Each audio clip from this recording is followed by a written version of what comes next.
अस्सलाम वालेकुम 10 क्लास। आज की इस वीडियो के अंदर हमने बोर्ड में आने वाले मोस्ट इंपॉर्टेंट लॉन्ग क्वेश्चन को डिस्कस करना है, स्टमक को डिस्कस करना है। बहुत आसान और सिंपल वे में पढ़ेंगे। याद रखिएगा, अगर ये लॉन्ग क्वेश्चन नहीं भी आता तो शॉर्ट क्वेश्चन 2 से 3 बन के बोर्ड के अंदर आ सकते हैं। एक पेन और रजिस्टर पकड़ लो और जिस तरह मैं आपको बताती जा रही हूँ नोट करते जाओ और इसको याद कर लो। इस वीडियो को देख लोगे, मजीद किसी टीचर को सुनने की ज़रूरत नहीं पड़ेगी, ठीक है। अच्छा बच्चे, सबसे पहले आपको पता होना चाहिए स्टमक की शेप और लोकेशन का। शेप जे शेप होता है। लोकेशन की बात करें तो एब्डोमिनल कैविटी, जो आपका पेट वाला हिस्सा है, पेट वाली कैविटी है, इसके upper left side below diaphragm stomach present होते हैं, ठीक है। अल्लाह ताला ने स्टमक के अंदर दो बहुत इंपॉर्टेंट पार्ट्स रखे होते हैं जिसे बोलते हैं कार्डियक एंड और दूसरे को बोलते हैं पाइलोरिक एंड। ये आपको डायग्राम शो कर रही है, ये है कार्डियक एंड, ये है पाइलोरिक एंड।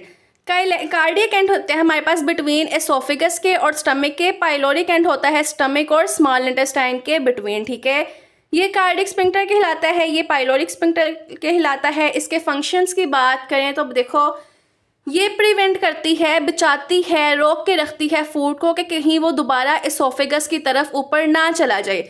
अगर तो ये ना हो, हम जब भी कुछ खाएं तो ये स्टमक के अंदर रुक ही ना सके हमारा खाना और वो ऊपर हमारे एसोफेगस के जरिए मुंह में और मुंह से बाहर निकल जाए। पाइलोरिक स्फिंक्टर का क्या काम होता है, ये मूवमेंट को कंट्रोल करती है कायम की स्मॉल इंटेस्टाइन की तरफ। बच्चे अब इसके फंक्शंस को देखें ना, तो फंक्शंस आपके पास बहुत इंपॉर्टेंट शॉर्ट क्वेश्चन है, ये आपके पास आ सकते हैं। ये 4 आप लोग अभी याद कर लो, ये आप लोगों के पास आना ही आना है शॉर्ट क्वेश्चन के अंदर। सबसे पहले आपका स्टमक आपके खुराक को, आपके फूड को स्टोर करके रखता है 3 से 4 घंटे के लिए। स्टोर्स फूड परफॉर्म करता है मैकेनिकल डाइजेशन। थर्ड नंबर पे परफॉर्म करता है पार्शियल केमिकल डाइजेशन। पार्शियल का मतलब होता है हाफ केमिकल डाइजेशन परफॉर्म करते हैं। उसके अलावा चर्न करता है फूड को इतने छोटे छोटे पार्टिकल्स के अंदर, ब्रेक कर देता है छोटे छोटे पार्टिकल्स के अंदर। इसके बाद आप लोगों ने बच्चों हेडिंग देनी है। बहुत फास्टली आप लोगों को समझा रही हूँ, अगर आपको किसी की चीज़ की नहीं समझ आती तो आप लोग कमेंट्स में पूछ सकते हैं।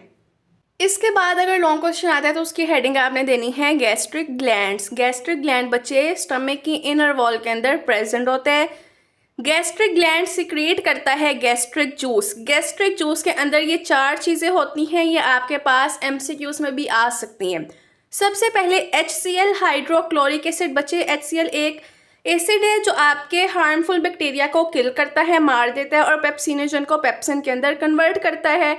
पेप्सिनोजन क्या है, इनएक्टिव एंजाइम है। पेप्सिन क्या है, ये ब्रेक करते हैं प्रोटीन को पेप्टाइड्स के अंदर। म्यूकस की बात करें तो सबसे पहले मैं आपको एक चीज़ बताऊं कि जो HCl है, ये जो एसिड HCl, ये इतना खतरनाक होता है या इतना स्ट्रॉन्ग होता है कि अगर आप लोग कोई भी कील या कोई सिक्का भी अपने स्टमक के अंदर ले जाते हो तो ये इसे भी डाइजेस्ट करा देता है। और साथ ही साथ इतना ख़तरनाक, इतना डेंजरस हो सकता है कि आपकी स्टमक की वॉल को भी नुकसान पहुंचा सकता है। इसलिए अल्लाह ताला ने स्टमक के अंदर इस म्यूकस को रख दिया होता है ताकि ये म्यूकस HCl से प्रोटेक्ट कर सके स्टमक की वॉल्स को। इसके बाद जो लास्ट पार्ट आपके पास आ रहा है वो है ये कायम, ये आप लोग देख सकते हो।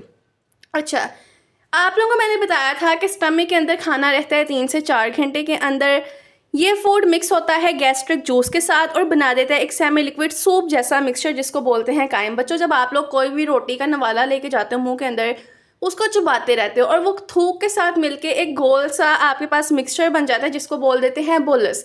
इसी तरह स्टमक के अंदर खाना गैस्ट्रिक जूस के साथ मिलता रहता है, मिक्स होता रहता है और एक सूप जैसा मिक्सचर बन जाता है जिसको बोलते हैं कायम। पाइलोरिक स्फिंक्टर बाद में इस कायम को स्मॉल इंटेस्टाइन की तरफ भेज देता है।